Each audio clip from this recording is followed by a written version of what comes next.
En 1830, la colonisation débute par le débarquement des Français en Algérie et la conquête du nord du pays. En 1847, après la reddition de l'émir Abdelkader, l'Algérie est annexée à la République française. 3 départements y sont créés l'année suivante. La conquête du Sahara sera achevée en 1902.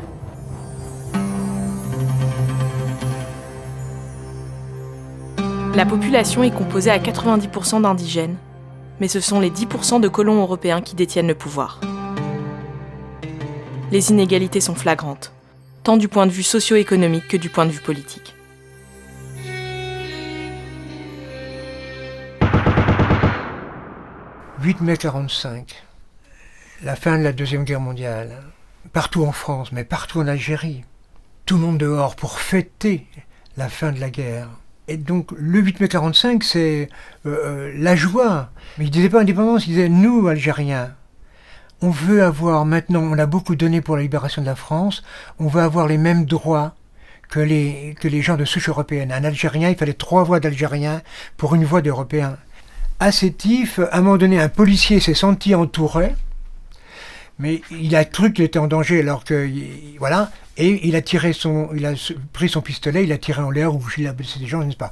Mais il s'en est suivi une émeute qui a fait qu'il y a eu 100 ou 200 Européens de tués en plusieurs jours, et ensuite, je ne sais pas combien de milliers d'Algériens massacrés, l'armée a distribué des armes aux Européens, etc., pour tuer.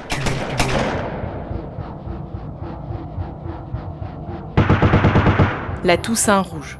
Une trentaine d'attentats sont perpétrés par le FLN dans la nuit du 31 octobre au 1er novembre 1954.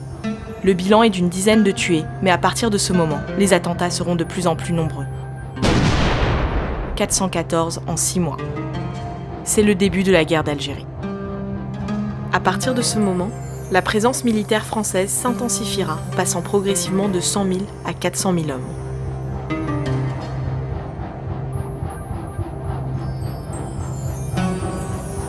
Les appelés du contingent seront de plus en plus nombreux.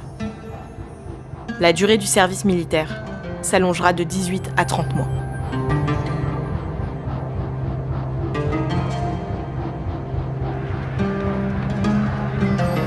Des réservistes seront rappelés, provoquant des manifestations souvent violemment réprimées.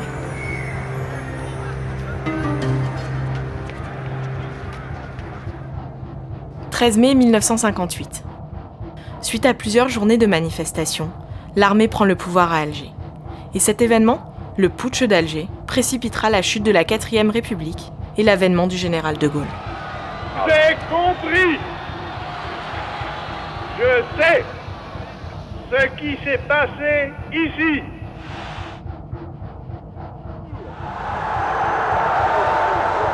Vive l'Algérie française. Vive la République. Vive la France. Marcel Iannelli est né en 1938. Ce fils d'immigrés italiens adhère très jeune au Parti communiste français. Animateur du Parti communiste en région Bourgogne, il a été élu au conseil municipal de Dijon de 1983 à 1995 et au conseil régional de Bourgogne de 1986 à 2013. Entre 1960 et 1961, il passe 14 mois en Algérie comme appelé du contingent. Durant cette période, il inscrit sur de petits carnets ce qu'il voit, ce qu'il ressent. 50 ans après, Marcel Iannelli se souvient et témoigne.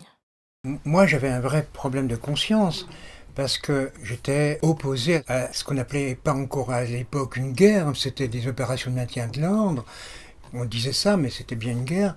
Et je militais déjà pour la paix en Algérie. Le 17 octobre 1957, au plein centre de Dijon, on manifeste pour la paix en Algérie. Les gardes mobiles, les policiers, à l'assaut au clairon, contre les manifestants, etc. On militait déjà pour la paix en Algérie. Mon frère, lui comme d'autres, a écrit au président de la République pour dire « je refuse de partir en Algérie, c'est contraire à la Constitution ». Et moi, je m'apprêtais à faire de même, parce que pour moi, il n'était pas question que je combatte un peuple qui voulait sa liberté, son indépendance, quoi.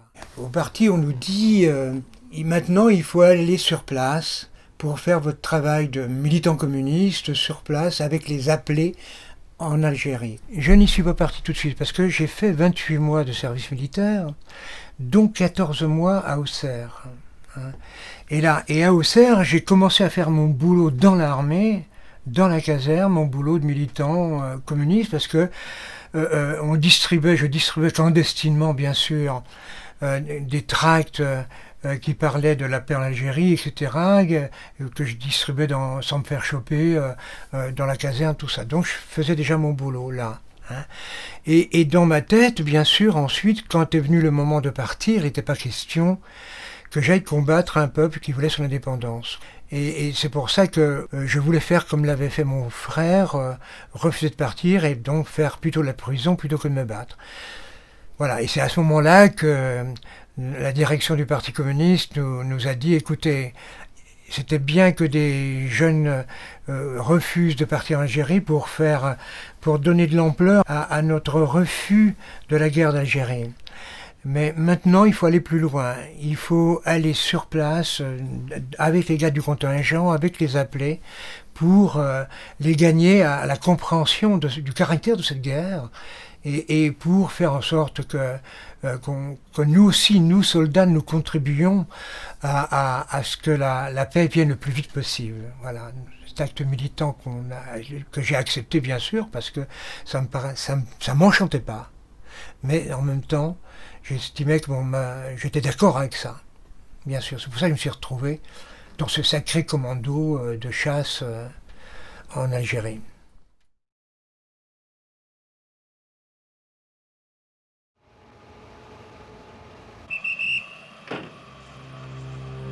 Alors, je suis parti de Dijon le 8 février 1960 et en attendant le train qui nous emmenait à Marseille, je discute avec un père de famille qui dit je viens chercher mon fils, mais il arrive entre 4 planches.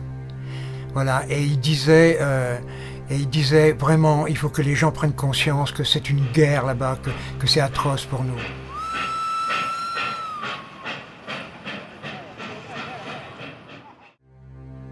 En 1960, il y a 400 000 soldats français en Algérie, dont 80% d'appelés. La traversée de la Méditerranée se fait le plus souvent en 24 heures, de Marseille à Alger, à bord de paquebots comme le Ville d'Alger ou le Ville d'Oran.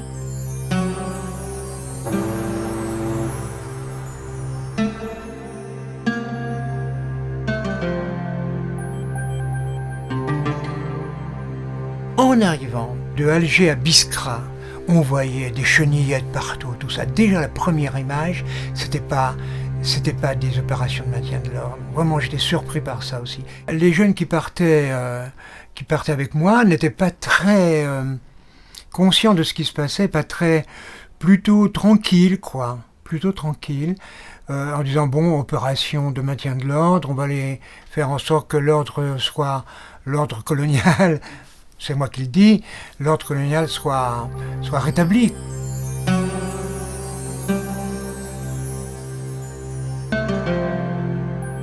Mais arrivé à Biskra, on a des centaines de soldats sur une place, rassemblés, et un colonel qui prend la parole.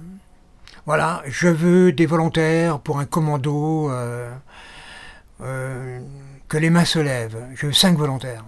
Et les 5 volontaires, aucune main ne se lève. Et il dit, pas de problème, j'aurai mes volontaires demain, et j'étais dans la liste des volontaires désignés d'office. Voilà. J'étais marqué comme communiste. Un officier qui était dans le train m'a montré mon livret militaire. Hein, et c'était marqué, souligné en rouge, à surveiller par l'officier de renseignement. Hein, voilà. Donc, et puis, mon frère ayant refusé de partir, la presse en avait parlé quand même, et on était connus comme communistes, quoi. J'ai 89 ans, je suis un ancien membre du FLN, de 55 à 62. En 1947, à l'âge de 18 ans, il quitte l'Algérie pour venir travailler à Paris. Sur place, il prend des cours du soir tout en travaillant dans l'hôtellerie et la restauration. Quelques années plus tard, il obtient son diplôme de chauffeur de taxi. Il rejoint les rangs du FLN en 1955 et se sert de son taxi comme couverture pour assurer son rôle d'agent de liaison.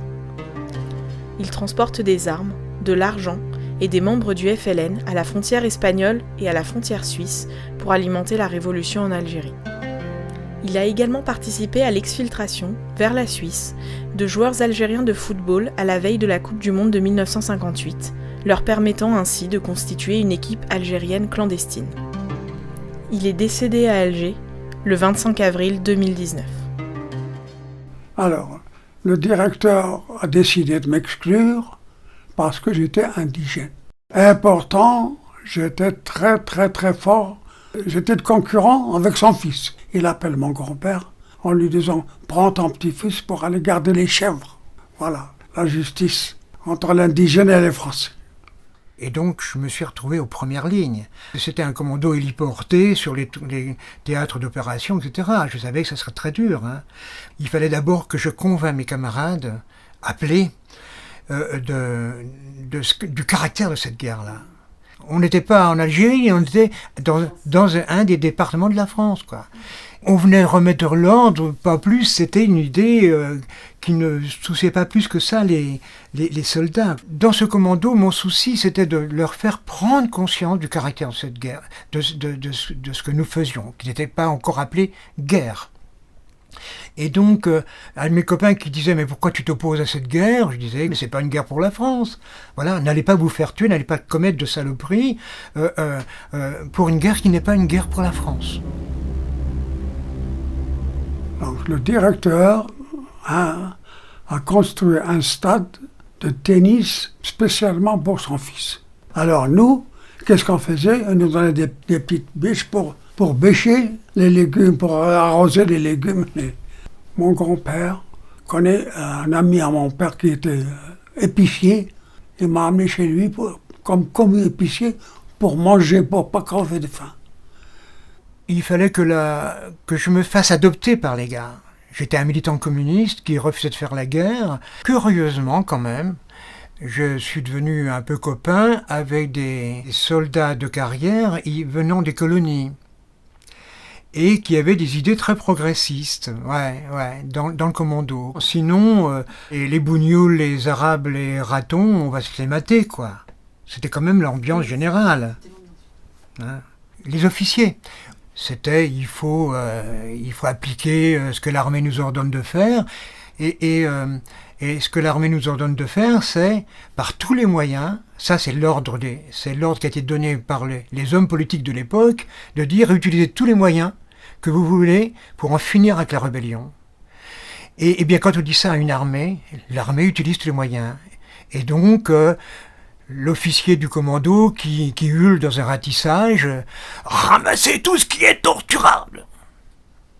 Vous vous rendez compte? Ramassez tout ce qui est torturable. À partir du moment où on dit à l'armée « Utilisez tout le moyen pour en finir avec la rébellion », il ne faut pas le dire deux fois à l'armée. Ils sont aux ordres des politiques. Les politiques ont dit « La torture !» Oui, la torture. Les hommes politiques en place, qu'ils soient de droite ou socialistes, Mitterrand, Lacroix, etc., des ministres socialistes, donnent l'ordre d'utiliser tous les moyens, dont la torture, quoi. Dont la torture. Ils le savent. L'honneur de l'armée française, pour moi, c'est le général de la Bollardière, qui à l'époque a dit non, la torture est contraire aux conventions de Genève, et il a été écarté. Et donc ce cri du lieutenant du commando, le chef du commando, ramasser tout ce qui est torturable, c'est un cri du cœur, un cri d'un homme qui applique ce qu'on lui a dit de faire, quoi. Et les femmes, il faut les ramasser les femmes aussi, ça, il faut les faire parler les femmes. Une fois, dans un village, il y a eu un ratissage de faits, et puis, dans une mechta, il y avait un gamin d'après la voix, on l'a pas vu, on était assis dehors, nous, les quelques soldats. Mais on entendait les coups portés à ce gamin qui émettait des plaintes. Pour moi, c'est un souvenir absolument douloureux, parce que je me dis, qu'est-ce que je fais? Qu'est-ce que je dois faire? Mon problème à moi, c'était mes copains soldats qui disaient « Il faut bien torturer ces gens-là si ça peut sauver des gens de chez nous. » Mon souci à moi, c'était de gagner mes camarades à la conscience que ça, c'est pas possible. 15 ans avant, les maquisards en France luttaient contre les nazis, la Gestapo. Eh bien, nous, on était en train d'utiliser les mêmes méthodes que les nazis, la Gestapo, des tortures innommables, à la Gégène, etc. Voilà. Ils nous ont mis dans un bateau de Normandie, dans des cales. Ils nous ont mis dans les cales. On descend à Port-Ventre. De Port-Ventre, il fallait prendre le train jusqu'à Paris. On arrive à Gare de Lyon, pas un sou. Mon père, il nous attendait. Figurez-vous, je ne connaissais pas mon père. J'ai été recruté en 1955. Et je faisais partie d'une cellule. Une cellule qui se composait de 3 ou 4 membres. Je me suis engagé. Qu'est-ce qui m'a motivé? Par les injustices que j'ai subies en Algérie. J'étais chef de cellule. On ramassait de l'argent, ils m'ont remetté l'argent au chef de wilaya. Alors, en 57, figurez-vous, il y a un chef de secteur qui est arrivé en disant « Qui est le Mouloud ?» Alors, je lève le doigt, je dis « C'est moi ». Alors, il me dit « Il est muté à d'autres fonctions ». Le lendemain, il m'amène, il me présente au responsable fédéral, qui était mon ami. Et moi, j'ignorais tout. Il était contacté par Abban Amran, et Abban lui a dit textuellement « Je veux que tu organises la Fédération de France et je ne veux plus d'arrestation. » Pourquoi? Parce que les anciens responsables, à chaque fois, ils se faisaient arrêter par la DST. Alors, je me rappelle, il lui a donné un ordre de mission, il l'a mis en dessous le col. Il est venu par l'Espagne. Je dis, qu'est-ce que tu fais là? Et il m'a dit, tu vois, c'est à moi qui va diriger la Fédération de France. Et pendant les 14 mois de commando, oui, on a tout doucement, cette prise de conscience. Parce que je voulais qu'ils comprennent que se faire tuer pour des intérêts qui n'ont rien à voir avec les intérêts de la France, il faut éviter absolument. Et c'est comme ça que je les ai gagnés tout doucement à la prise de conscience du caractère de cette guerre et à la prise de conscience de savoir refuser, désobéir des ordres. Désobéir, c'est un acte politique, un acte de conscience, un acte moral, de savoir désobéir à des ordres qui sont contraires à ce que nous pensons. Et donc, on a réussi comme ça à dire... Ils voulaient nous envoyer en pleine nuit dans une embuscade où on savait qu'on allait se faire tirer dessus. Et j'ai dit, les gars, on décide de ne pas partir. On décide, c'est pas la peine de... Voilà, c'était en 61 déjà, on était près de la fin de la guerre. On voyait bien que tout le peuple algérien, conscient ou pas conscient, entrait dans cette guerre de libération. À l'armée, il y avait le service d'action psychologique, destiné à interroger des Algériens, mais aussi destiné à embrigader les appelés dans cette guerre avec des méthodes inqualifiables. Et une des premières opérations que j'ai faites à héliporter, on arrive sur un plateau, des hauts plateaux des Aurès, et c'est dans les bananes, un transport de troupes des bananes, des grands hélicoptères, et ils n'ont pas le droit de se poser, donc ils sont à 1 mètre du sol et on saute de l'hélicoptère, et des ordres refusent. Allez-y, détruisez tout, des camps de nomades, détruisez tout, cassez tout, etc. Et dans le même temps, des coups de feu de partout, derrière nous, etc. Et donc avec cette idée, on est attaqué, il y a des soldats. Non, il n'y avait pas d'hommes. Les hommes, quand ils ont vu les hélicoptères, ils sont vite partis, quoi. Voilà. Les hommes qui n'étaient pas des combattants algériens, c'était des nomades. Et donc les soldats de casser les jattes d'eau, de déchirer les sacs de nourriture, etc. Et moi je dis non, je ne suis pas soldat pour commettre des actes comme ça. Et voilà. Mais surtout, pour apprendre quelques jours plus tard que les coups de feu ne venaient pas d'en face, il n'y avait personne en face, venaient des officiers et des sous-officiers pour faire croire qu'en face, il y avait un danger. Voilà. Et à partir du moment, vous voyez, ça, c'est drôlement bien pensé quand même, parce qu'à partir du moment où on commet des actes comme déchirer des sacs de nourriture, etc., de démonter les toiles, les tentes, etc., à partir de comment on commet des choses, après, pour essayer d'avoir moins mauvaise conscience, on se donne des bonnes raisons. C'est subtil, cette façon de mouiller les mecs, de mouiller les appelés, pour qu'ensuite ils ne puissent plus revenir en arrière. Alors il me dit, écoute, à partir d'aujourd'hui, tu seras à notre disposition. Tu seras coupé de l'organisation et tu travailleras avec le comité fédéral. Entre-temps, comme j'avais le certificat de taxi, il m'a donné de l'argent, j'ai acheté un taxi à mon nom, avec une licence en taxi, tout ça pour servir le FLN. Donc le taxi, c'est une couverture.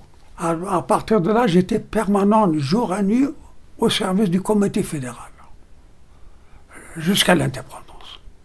Alors en 1958, on a envoyé des frères au Maroc, au camp militaire d'instruction. Alors, on m'a chargé d'aller les ramener à la frontière espagnole, à Saint-Jean-de-Luz, dans un petit village qui s'appelait Doncharia. Alors, les petits frères venaient de l'Espagnol, et moi, avec mon taxi, j'avais une figure Janson devant et 3 petits frères à l'arrière. Et je faisais la navette comme ça. Tel jeune qui voulait... qui n'arrêtait pas de me parler de son père, qui était résistant, qui n'arrêtait pas de me parler de sa sœur, il ne pouvait en dire que du bien, etc. Et on était bien copains avec lui. Voilà, c'était un jeune sympa. Bon. J'étais pas porté en opération à ce moment-là, et une partie du commando est partie en opération. Et quand il revient, j'apprends que ce jeune-là avait violé une femme. J'étais fou de rage, de cette rage froide, hein, de cette rage froide. J'ai réuni dans l'école qui servait de caserne, j'ai réuni tout le monde, il dit bon, on va discuter maintenant, on va discuter. Tu me parlais devant tout le monde, tu me parlais de ton père qui était résistant, tu me parlais de ta sœur, etc. Est-ce que tu t'es rendu compte que tu as fait ce que ta sœur aurait pu lui arriver en France, et d'être violée par les soldats allemands? Qu'est-ce que tu viens de faire, etc. Alors il pleurait devant tout le monde, etc. Je ne pouvais pas laisser passer ça. Je ne pouvais pas laisser passer ça. Ce qui m'a meurtri, c'est cette violence terrible, quoi. Je me disais, mais c'est mon armée, c'est l'armée de la France des droits de l'homme qui commet des choses pareilles. J'étais vraiment meurtri, quoi. Et pour donner un exemple de cette violence incroyable, je suis dans une des opérations, je suis sur un piton avec mes autres camarades du commando, et j'ai des jumelles. Et du piton, je mets les jumelles en face à quelques centaines de mètres, mais avec les grosses jumelles, il y a sur un autre emplacement, un autre plateau, quoi. Je vois des gens arrêtés, des soldats, et un officier qui donne, je le vois faire le geste, qui donne l'ordre à un harki. Voilà. Et le harki s'exécute, qu'est-ce qu'il fait? Il égorge un gamin de 18 ans, un jeune de 18 ans, il l'égorge. Et puis, j'ai compris qu'il devait égorger aussi une deuxième personne. La deuxième personne, il l'égorge mal, et il le termine à coups de couteau dans la poitrine pour le finir, quoi. Voilà la bestialité de cette armée qui était de cette armée qui était chargée de soi-disant de maintenir l'ordre. Non, on était dans la pure violence. Et ça me fait penser, j'ai beaucoup en tête ce qu'a pu dire Hervé Bourges, qui disait le crime commis dans un camp n'excuse pas le crime commis par l'autre camp. Mais le crime commis dans mon camp, par mon camp, moi j'en suis responsable. Voilà, moi je portais cette honte-là, si vous voulez, de crimes qu'on commettait au nom de la France. Voilà. Papa a décidé d'un couvre-feu pour les Algériens. Moi j'étais pas au courant. Je travaillais comme normalement la nuit. Ça. Un jour j'arrive à Levallois, à Place Collonges, alors au rendez-vous des taxis. Il y avait un monde fou des voitures de taxi. C'était le moment de manger c'était le repas avant d'aller se coucher. Bon, je laisse la voiture derrière, je la laisse au milieu de la place. Il y a un quart de police qui arrive. Il y a qui c'est la voiture qui est là? Je dis, c'est moi. Ah, vous aurez pu vous garer ailleurs. Je dis, écoutez, il n'y a pas de place. Bon, vous dégagez là. Après, il me dit, les papiers. Oh là là, il a dit, c'en est un. Qu'est-ce que c'en est un? Alors pour lui, j'étais terroriste, parce qu'il avait le Hibouloud. Oh, c'en est un. Ils m'ont amené au poste de police de Villiers. Ils me questionnent, je dis, moi je ne connais pas la FLN. Vous vous rendez compte? Qu'est-ce que c'est ça la FLN? Ouais, d'accord. Et ils m'ont gardé là jusqu'au matin. Alors le matin, je dis, écoutez, qu'est-ce que je fais? Vous permettez que je téléphone à mon patron à l'hôtel? J'habitais 22 rue Richelieu. Alors, la dame était une Belge. Elle m'estimait comme son fils. Alors je dis, vous vous rendez compte? Je suis dans un cage à peau à Villiers, on m'a emmené toute la nuit, j'ai rien fait, je connais pas. On me parle du FLN, qu'est-ce que c'est? Moi, j'ai rien entendu sur FLN. Elle est arrivée, une demi-heure après, elle m'a sorti de là. Vous vous rendez compte? C'est mon petit Louis, je ne connais pas, mais ça fait des années qu'il habite chez moi. Je prends la responsabilité. Alors, prenez-le, dit le commissaire. Je dis, vous vous rendez compte? On me prend pour un FLN, moi? C'est pas possible. Imaginez, rue de Richelieu, juste à côté de la Comédie Française, j'étais le seul Algérien qui habitait dans tout ce quartier. Le seul arabe. La violence était dans le commando, bien sûr. Elle était hélas pas seulement dans le commando. Dans tous les régiments, il y avait des faits de violence incroyables, bien sûr. 8000 villages détruits en Algérie. 8000, ça vous donne une idée de... pendant les 8 ans de guerre. Et j'ai toujours en tête des épisodes difficiles, tels moi, dans le Djebel, on m'avait mis, comme pendant les classes, je tirais bien au fusil, tout ça, on m'avait mis tireur d'élite. Et dans la montagne, avec mon fusil à lunettes, on m'ordonne de tirer du haut d'un piton, de tirer sur un homme, une femme, qui était dans la montagne en contrebas, qui en principe n'avait rien à y faire. Et moi, bien sûr, j'ai dit non, je ne tire pas sur des civils, pas question, voilà. Et quand on est redescendu de la montagne, entre-temps, un avion est passé, et j'ai vu les 2 corps napalmés, les 2 corps carbonisés, voilà. J'avais la voiture pleine d'archives, des comptes rendus, des mitraillettes, des pistolets. Je traverse le bois de Boulogne, c'était vers 8h30, 9h du soir. Je monte boulevard Henri Sellier, ça s'appellerait. Avant d'arriver à Suresnes, je vois une lampe qui fait. Un agent avec sa petite lampe. Avant d'arriver, je descends et je vais vers lui. Je lui dis, monsieur l'agent, qu'est-ce que c'est que ça? Ça fait 3 fois que je me fais arrêter. Je viens de la gare de Lyon avec mes clients. Mais qu'est-ce que c'est que cette histoire?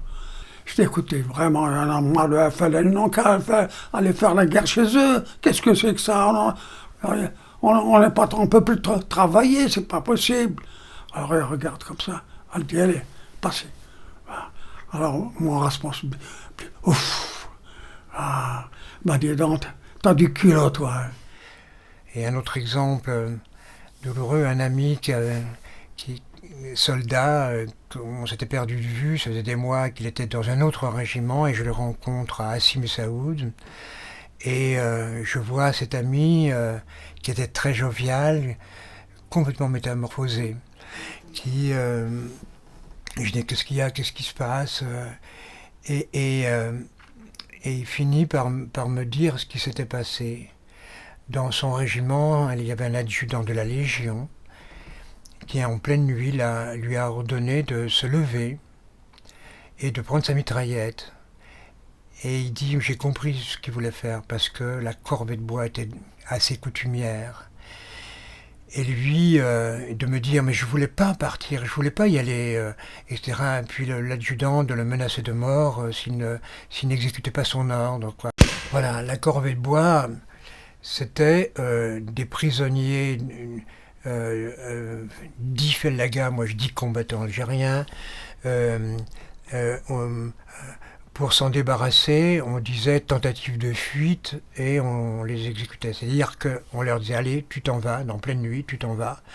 Et on lui a envoyé une rafale de mitraillettes dans le dos, quoi. Voilà. Et tentative d'évasion. Voilà. Et mon copain, on l'a forcé à faire ça. Eh bien mon copain, c'est un cauchemar, sa vie était brisée. Il était effondré. Quoi, j'ai tué un homme. Il m'avait rien fait, me dit-il, il m'avait rien fait. Le comité fédéral qui a décidé de manifestation sans consulter le GPR. Pourquoi? Parce que Papon, avec sa répression, interdiction aux Algériens de travailler, de sortir, il faut un laisser-passer pour travailler, c'était vraiment là, c'était intenable. Pour enlever tout ça, le comité fédéral a décidé une manifestation à main nue, hommes, femmes, enfants, sortir dans la rue. Ça venait de Nanterre, de Paul Neuilly, ça a été vraiment une catastrophe. Mais elle a été bénéfique pour l'Algérie. Ça a été vraiment un coup sur le plan international, à l'ONU.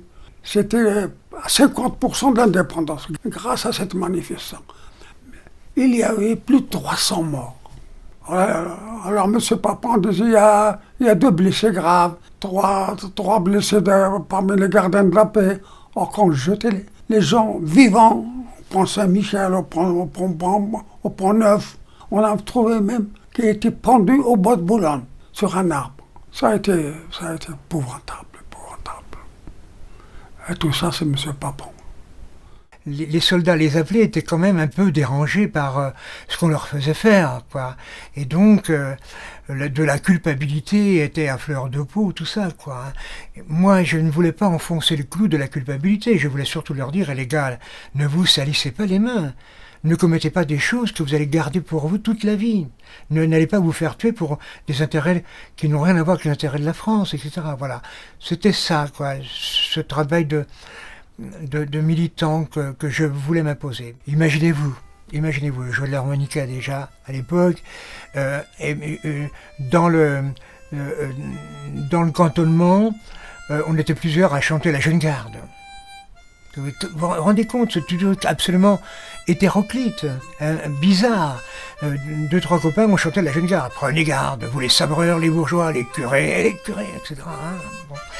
Voilà, chantez ça. Et puis ce paradoxe de ces gens jetés dans la violence et victimes de ce climat de violence, quoi, qu'on leur avait imposé. Voilà les journées d'un appelé communiste, on va dire.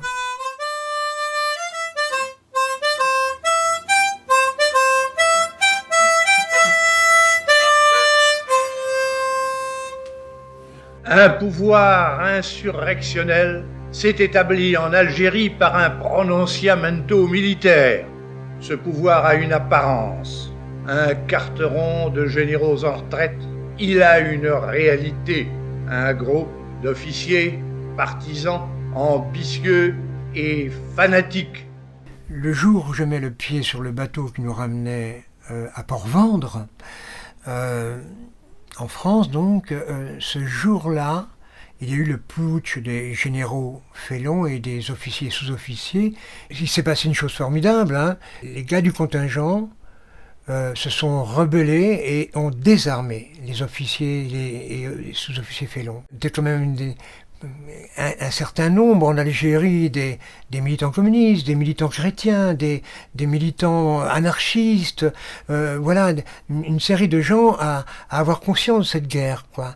Eh bien, je me disais, tout ce travail qu'on a fait au jour le jour a fini par porter ses fruits, parce que c'était au début, youp, on va aller bouffer du bougnoul, puis après on disait, la guerre, on n'en veut plus. La guerre, on n'en veut plus, il faut arrêter. Parce qu'on se rendait compte qu'en face, c'était pas une poignée de fellahgas, comme il disait, qui était en guerre contre la France. C'était tout un peuple qui, bon gré mal gré, on va dire, avait choisi la libération de l'Algérie. Je me retrouve en France, en avril 61. Alors on pourrait dire jubilation, etc. Je me souviens pas de jubilation.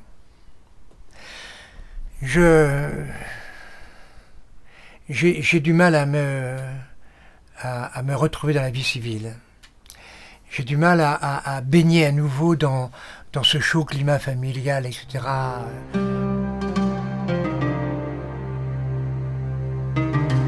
Ces carnets que j'ai écrits pendant les 14 mois de commando, ils étaient là dans une pochette en craft au fond de mon tiroir, mais quand j'ai écrit ça, je n'avais pas l'idée d'en m'en servir pour témoigner. J'ai écrit, moi, comme j'avais l'habitude d'écrire dès mon adolescence, sur des carnets, automatiquement j'ai écrit. Et j'ai écrit sur tout ce que je voyais, ressentais, etc. quoi. Mais je savais que ça serait difficile et j'écrivais d'autant plus ce que je voyais, tout ça. Mais il n'y avait pas d'objectif de faire savoir. C'est quand même 31 ans après la fin de la guerre d'Algérie, en 99, qu'on a parlé enfin qu'il s'agissait d'une guerre. Incroyable, ce refus de tirer le leçon de ce passé colonialiste, lourd. Je crois que c'était la première fois, donc en terminale, où on évoquait vraiment la guerre d'Algérie, parce que sinon c'est en troisième où on a le choix d'étudier donc soit l'indépendance de l'Inde, soit celle de l'Algérie, et généralement c'est celle de l'Inde qui est choisie parce que plus pacifique et qui ne concerne pas directement la France. Le thème de l'Algérie n'a pas vraiment été abordé. Ce que je sais de la guerre d'Algérie, je le tiens vraiment des carnets d'Algérie de mon grand-père en fait. Et peut-être éventuellement d'un vague programme ou reportage que j'ai pu voir à la télévision. Lors de mon cursus scolaire en Algérie, donc on a étudié l'histoire de la guerre d'Algérie, vue du côté algérien. Effectivement, donc on disait qu'il y a eu 1,5 million de martyrs. Après, ça a soulevé beaucoup de réflexions, notamment de mes camarades, parce que c'est une guerre qui a touché la France et qu'on en parle très peu. Et beaucoup m'ont dit, mais c'est vrai que toi, ton grand-père, il en parle, mais moi, le mien, je sais même pas s'il a fait la guerre d'Algérie, je sais pas s'il y était, et j'oserais peut-être jamais lui demander, parce qu'on a peur que ça blesse, on a peur du sentiment de honte, peut-être. J'ai un peu le sentiment que cette histoire de l'Algérie, de la guerre d'Algérie, était un peu trop frais pour être divulgué et présenté aux générations futures. On a eu quand même plus de témoignages de l'Indochine, de l'Inde, mais l'Algérie, je sais pas, c'est peut-être quelque chose de plus tabou qui ne peut être vraiment transmis que par les expériences de nos aînés, quoi, de nos grands-parents. Je pense que mon grand-père, il a su vouloir avancer finalement, vouloir dire, écoutez, est-ce qu'on peut écouter eux ce qu'ils ont à nous dire avant de penser à nos propres intérêts, parce que c'est peut-être ça aussi la fraternité, c'est savoir écouter l'autre et lui dire, si maintenant tu veux te séparer, pars, on perd pas un bout de nous, c'est pas une perte, c'est plutôt normal en fait de se séparer de l'Algérie. Je peux citer un ami d'enfance qui était au collège avec moi, qui avait ses parents qui étaient purement algériens. On sentait cette espèce de réserve chez eux. Des gens qui ne préféraient pas ennuyer ou parler des histoires fâcheuses du passé. Et plus tard, ça s'est ressenti avec des connaissances que j'ai eues, peut-être anciennes victimes de la guerre d'Algérie, qui vivent maintenant en France, qui ont eu des enfants, et qui ne leur ont pas transmis ça, et donc qui sont restés un peu dans ce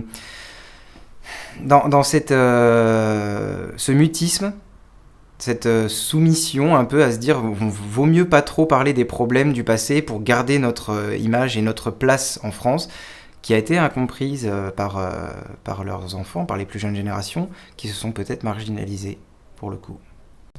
Il y a un élément aussi que j'ai observé, c'est que la génération après-guerre, les Algériens, ma génération, je pense que c'est une génération aussi qui a eu ce recul, cette lucidité de ne pas faire d'amalgame. Donc c'est-à-dire qu'aujourd'hui, moi je ne ressens pas, pour avoir vécu et grandi en Algérie, je ne ressens pas au sein de la population algérienne une animosité, une haine envers les Français. Donc quand il y a un Français qui se déplace en Algérie pour travailler ou en tant que touriste, globalement il est bien accueilli, donc il n'y a pas cette haine.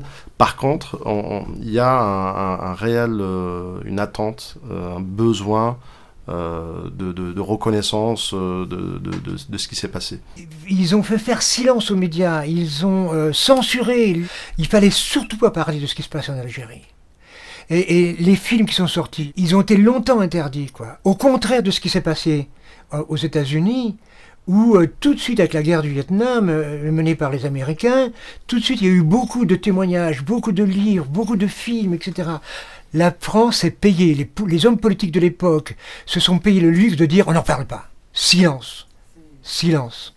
Vous savez, dans les familles où il y a eu des drames, des morts, des accidents, des crimes, des drames qui ont traumatisé les personnes concernées, eh bien, le plus terrible, c'est de faire silence aux générations qui viennent derrière. C'est de ne pas en parler ou de dire des choses fausses.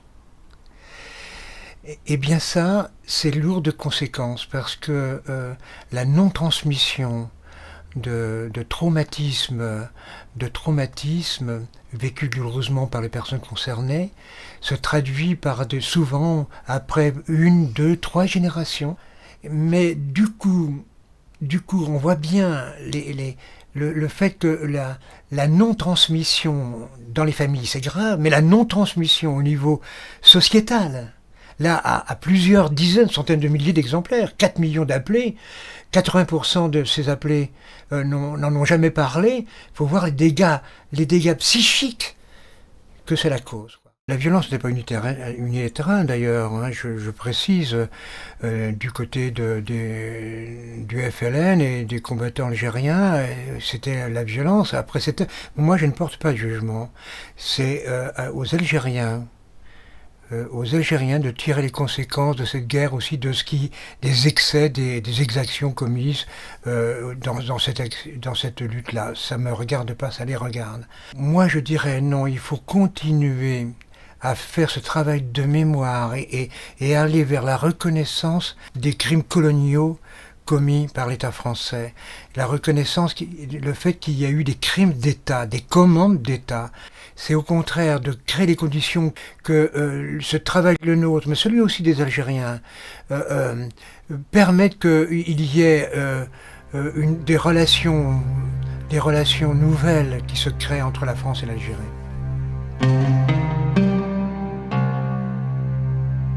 Le 8 janvier 1961, un référendum sur le droit à l'autodétermination du peuple algérien est approuvé par plus de 75% des Français. L'OAS, organisation de l'armée secrète contre l'indépendance de l'Algérie, est créée 3 jours plus tard et pratiquera une politique d'attentats meurtriers jusqu'en 1965. Les entretiens déviants entre le FLN et le gouvernement français débuteront en mai 1961 pour aboutir à un accord le 16 mars 1962. Le 1er juillet 1962, le référendum sur l'autodétermination est approuvé par plus de 99% de la population résidant en Algérie. L'indépendance sera proclamée le 5 juillet.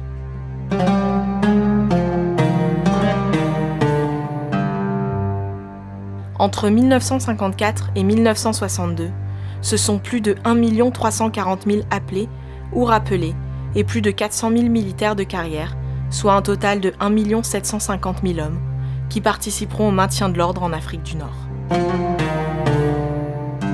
Parmi eux, 24 614 furent tués et plus de 65 000 furent blessés.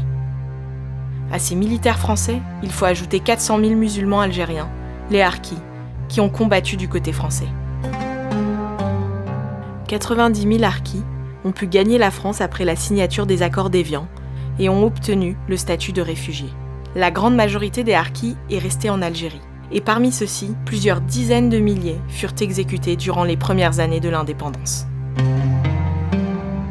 Côté algérien, le bilan humain est difficile à établir, mais il y aurait eu entre 350 000 et 400 000 personnes tuées, toutes populations confondues, selon les historiens français. Et entre 1 million et 1,5 million selon les autorités algériennes.